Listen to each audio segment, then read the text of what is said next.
क्या हमारा दिमाग सिर्फ एक सुपर कंप्यूटर है या इसमें कुछ ऐसा छिपा है जो हमें ब्रह्मांड को समझने का अनोखा नजरिया देता है? आज हम ए thousand brains a new theory of intelligence किताब की गहराइयों में उतरेंगे, जो मानव बुद्धिमत्ता के राज खोलती है और भविष्य की तकनीकों के लिए नई संभावनाएं पेश करती है। चलिए इस अद्भुत सफर की शुरुआत करते हैं। एक मस्तिष्क की संरचना और कामकाज का रहस्य। जेफ हॉकिंस अपनी पुस्तक में मस्तिष्क के जटिल कार्य प्रणाली की एक नई परिभाषा प्रस्तुत करते हैं। वह कहते हैं कि हमारा मस्तिष्क सिर्फ एक सोचने और निर्णय लेने वाली मशीन नहीं है, जैसा कि पारंपरिक रूप से माना जाता है। इसके विपरीत मस्तिष्क एक जटिल और बहुस्तरीय ढांचा है, जिसमें लाखों करोड़ों न्यूरॉन्स, तंत्रिका कोशिकाएं और उनके आपसी कनेक्शन शामिल हैं। ये न्यूरॉन्स मिलकर एक ऐसा नेटवर्क बनाते हैं जो हमें हमारे आसपास की दुनिया को समझने, अनुभव करने और उस पर प्रतिक्रिया देने में मदद करता है। मस्तिष्क न केवल जानकारी को संग्रहित करता है, बल्कि उसे एक संगठित और संरचित तरीके से प्रोसेस करता है। जेफ हॉकिंस बताते हैं कि हमारा मस्तिष्क हजारों मॉडल्स का उपयोग करता है। इसका मतलब है कि मस्तिष्क हर वस्तु, परिस्थिति और अनुभव को समझने के लिए अपने भीतर अलग-अलग छोटे-छोटे मॉडल तैयार करता है। ये मॉडल न केवल हमारी समझ को सटीक बनाते हैं, बल्कि हमें तेजी से सीखने और जटिल समस्याओं को हल करने की क्षमता भी प्रदान करते हैं। नवीनता। लेखक बताते हैं कि हमारी बुद्धिमत्ता की असली शक्ति मस्तिष्क के न्योकॉर्टेक्स में छिपी हुई है। न्योकॉर्टेक्स मस्तिष्क की सतह पर पाई जाने वाली एक पतली परत है, जिसकी मोटाई केवल 2.5 मिलीमीटर होती है। हालांकि यह परत पतली है, लेकिन इसकी भूमिका बेहद महत्वपूर्ण है। न्योकॉर्टेक्स ही वह हिस्सा है जो हमारी सोचने, निर्णय लेने और जटिल समस्याओं को हल करने की क्षमताओं का आधार है। यह परत दुनिया के बारे में हर तरह की जानकारी को संग्रहित और प्रोसेस करती है। उदाहरण के लिए, आप जब कोई नई चीज देखते हैं या किसी नई जानकारी के संपर्क में आते हैं, तो न्योकॉर्टेक्स उस जानकारी को विभिन्न स्तरों पर समझता और वर्गीकृत करता है। न्योकॉर्टेक्स की यह अद्वितीय संरचना और कार्यक्षमता हमें हर दिन नई चीजें सीखने, अनुभवों को याद रखने और अपने जीवन को व्यवस्थित करने की क्षमता देती है। 1000 मस्तिष्क मॉडल्स। जेफ हॉकिंस के अनुसार मस्तिष्क की सबसे अनोखी विशेषता यह है कि यह एक ही मॉडल का उपयोग नहीं करता। इसके बजाय मस्तिष्क हर वस्तु, अनुभव और जानकारी के लिए छोटे-छोटे, स्वतंत्र मॉडल बनाता है। ये मॉडल अलग-अलग तरीके से काम करते हैं, लेकिन आपस में मिलकर एक समग्र और गहराई से समझने वाली प्रणाली बनाते हैं। उदाहरण के लिए, जब आप एक गिलास देखते हैं, तो मस्तिष्क गिलास की आकृति, वजन, तापमान, उपयोग और उसके आसपास के संदर्भों के आधार पर अलग-अलग मॉडल बनाता है। यही कारण है कि जब आप किसी और गिलास को देखते हैं, तो आपका मस्तिष्क पहले से बनी जानकारी और अनुभवों के आधार पर तुरंत पहचान कर लेता है कि यह गिलास है और इसे कैसे इस्तेमाल करना है। इसके अलावा, ये मॉडल न केवल भौतिक चीजों को समझने में मदद करते हैं, बल्कि अमूर्त विचारों, भावनाओं और जटिल अवधारणाओं को समझने में भी महत्वपूर्ण भूमिका निभाते हैं। मस्तिष्क के ये हजारों मॉडल आपस में समन्वय करते हैं और एक सामूहिक नेटवर्क बनाते हैं, जिससे हमारी बुद्धिमत्ता और अनुभवों की गहराई बढ़ती है। इस प्रक्रिया का सबसे रोचक पहलू यह है कि मस्तिष्क इन सभी मॉडलों को स्वतंत्र रूप से विकसित करता है, लेकिन एक समय पर उन्हें समन्वित रूप से उपयोग करता है। यही कारण है कि मानव मस्तिष्क न केवल जटिल स्थितियों को संभाल सकता है, बल्कि अनजाने और अप्रत्याशित समस्याओं को भी हल करने की क्षमता रखता है। संक्षेप में, जेफ हॉकिंस ने यह समझाया कि मस्तिष्क एक अद्भुत और बहुआयामी प्रणाली है, जो न्योकॉर्टेक्स और हजारों छोटे मॉडलों के जरिए दुनिया को समझने की गहरी क्षमता रखता है। दो बुद्धिमत्ता की नई थ्योरी। जेफ हॉकिंस ने अपनी किताब में बुद्धिमत्ता को समझाने के लिए एक अनोखी और गहरी व्याख्या पेश की है। उनकी थ्योरी के अनुसार हमारा मस्तिष्क एक समग्र और जटिल प्रणाली है जिसमें अलग अलग हिस्से स्वतंत्र रूप से जानकारी को समझते हैं। ये हिस्से न केवल अपनी स्वतंत्र प्रक्रियाओं को पूरा करते हैं बल्कि आपस में गहरे समन्वय के जरिए एकीकृत तरीके से काम करते हैं। हॉकिंस बताते हैं कि मस्तिष्क की यह क्षमता हमें दुनिया को इतनी गहराई और विस्तार से समझने में सक्षम बनाती है।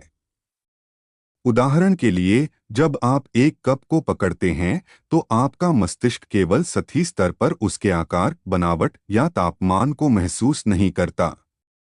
इसके बजाय यह इस वस्तु के उपयोग, उसके कार्य और उससे संबंधित संदर्भों को भी एक साथ समझने की क्षमता विकसित करता है।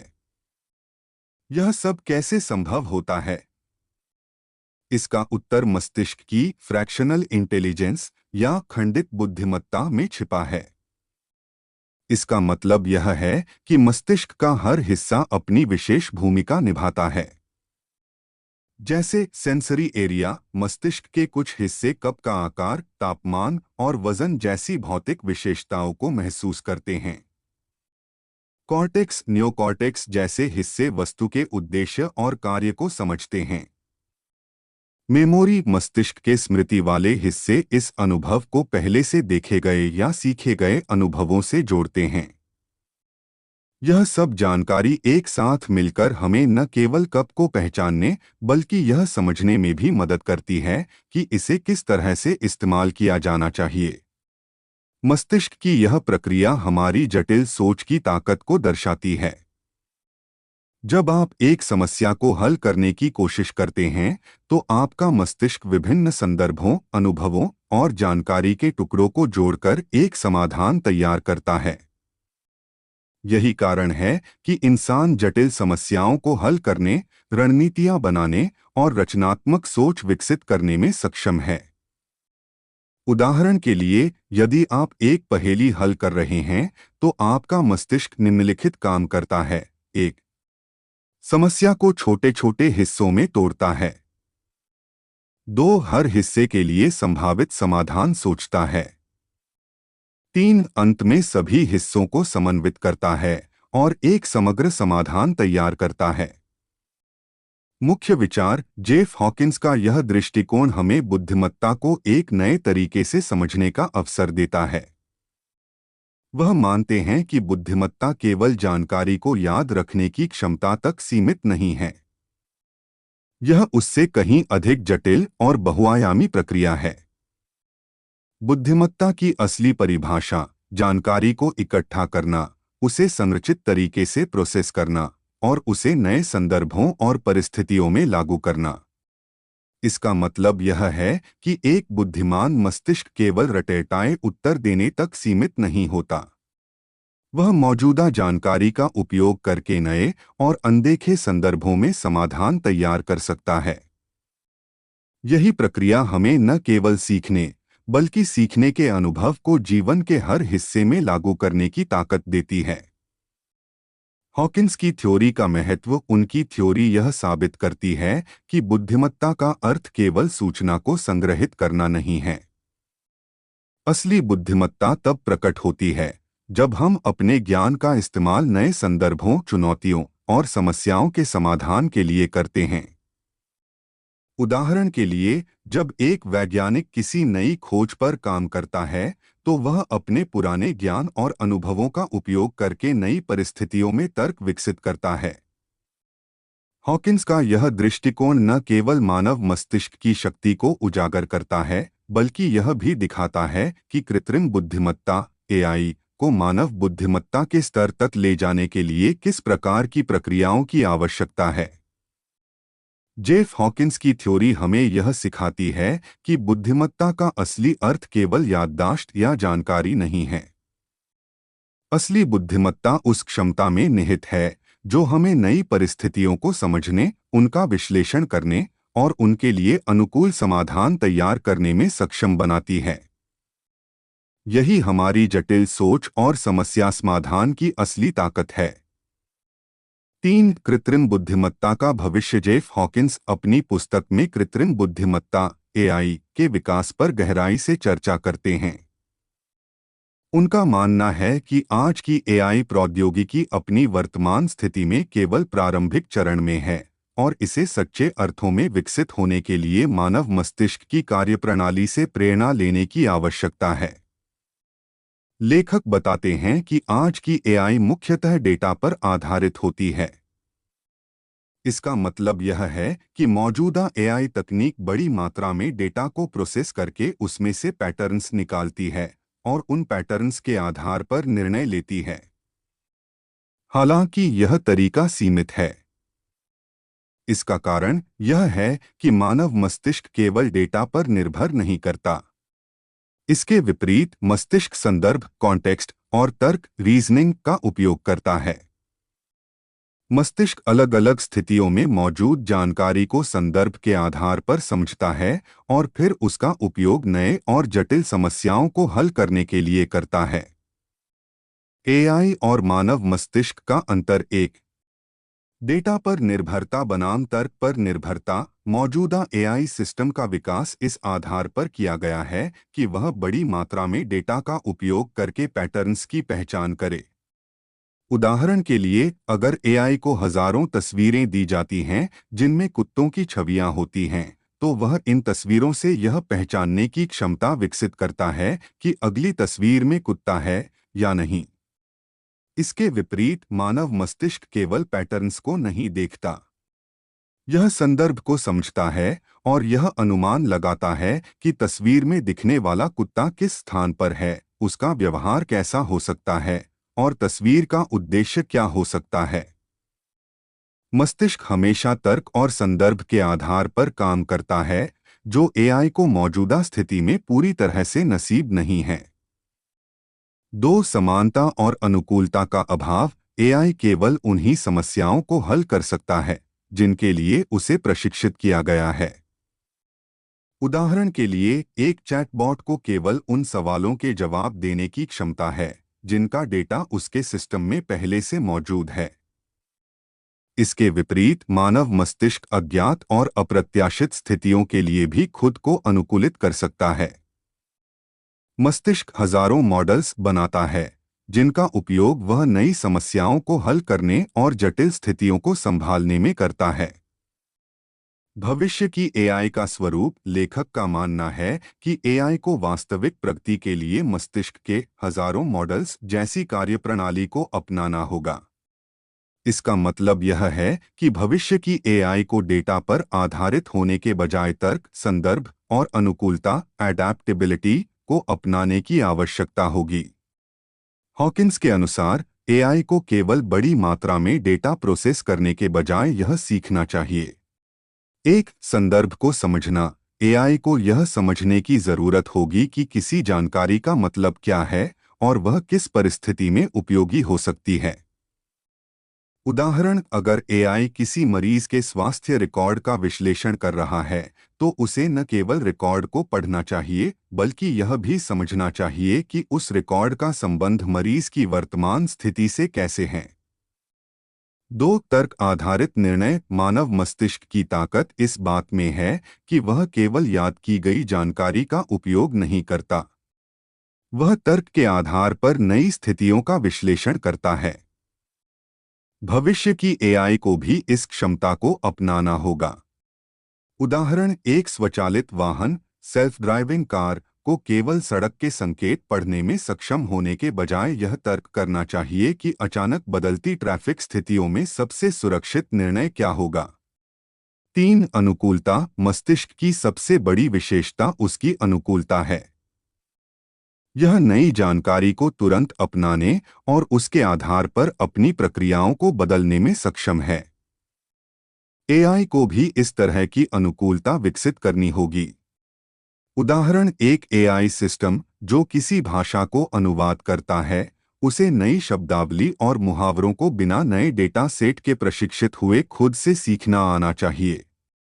मानव मस्तिष्क से प्रेरणा का महत्व। हॉकिंस यह भी बताते हैं कि एआई और मानव मस्तिष्क के बीच यह अंतर क्यों महत्वपूर्ण है। अगर एआई मानव मस्तिष्क की कार्यप्रणाली को अपनाता है तो यह न केवल अधिक प्रभावी और सटीक होगा बल्कि यह अनगिनत क्षेत्रों में क्रांति ला सकता है। चिकित्सा क्षेत्र एआई ऐसी बीमारियों का पता लगाने में सक्षम होगा जिन्हें पहले पहचानना असंभव था। शिक्षा एआई शिक्षकों की तरह काम करके छात्रों के लिए व्यक्तिगत शिक्षा अनुभव तैयार कर सकेगा। विज्ञान एआई नई खोजों में मदद करेगा, जैसे जटिल ब्रह्मांडीय प्रश्नों के उत्तर खोजना। जेफ हॉकिंस का दृष्टिकोण एआई के विकास के लिए एक स्पष्ट मार्गदर्शन प्रदान करता है। वह यह मानते हैं कि एआई की असली ताकत तब प्रकट होगी जब वह मानव मस्तिष्क की तरह संदर्भ, तर्क और अनुकूलता का उपयोग करने में सक्षम होगा। मस्तिष्क के हजारों मॉडल्स की कार्यप्रणाली को अपनाना ही भविष्य की एआई के विकास का सही मार्ग है। इससे न केवल तकनीकी प्रगति होगी बल्कि यह मानवता के लिए नए और अद्वितीय अवसर भी प्रदान करेगा। 4 नैतिकता और भविष्य के सवाल जेफ हॉकिंस की पुस्तक में एआई और इसके नैतिक पहलुओं पर गहराई से चर्चा की गई है। वह बताते हैं कि अगर एआई मानव मस्तिष्क जैसी समझ और क्षमताओं को विकसित कर लेती है तो यह मानवता के लिए एक क्रांतिकारी वरदान साबित हो सकती है। हालांकि इसके साथ यह भी जरूरी है कि हम इसके उपयोग और विकास को नैतिकता के दायरे में सीमित रखें। आज तकनीक तेजी से विकसित हो रही है और एआई हमारे दैनिक जीवन का एक अभिन्न हिस्सा बनता जा रहा है। सेल्फ ड्राइविंग कार, स्वास्थ्य देखभाल, शिक्षा और मनोरंजन जैसे क्षेत्रों में एआई ने पहले ही बड़े बदलाव लाए हैं। लेकिन जब एआई मानव मस्तिष्क की तरह तर्क और समझ विकसित करने लगेगी तो इसके प्रभाव केवल तकनीकी ही नहीं बल्कि सामाजिक, राजनीतिक और नैतिक स्तर पर भी गहरे होंगे। एआई और समाज अगर एआई वास्तव में मानव मस्तिष्क जैसी समझ और तर्क विकसित कर लेती है तो इसके परिणाम दो तरफा हो सकते हैं।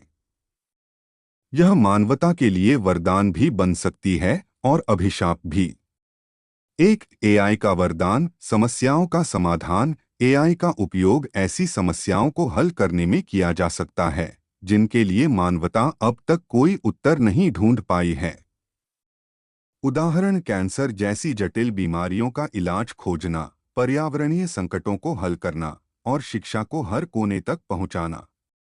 मानव क्षमता का विस्तार एआई न केवल हमारे काम को तेज और सटीक बनाएगी बल्कि यह हमारे ज्ञान और रचनात्मकता को भी बढ़ा सकती है।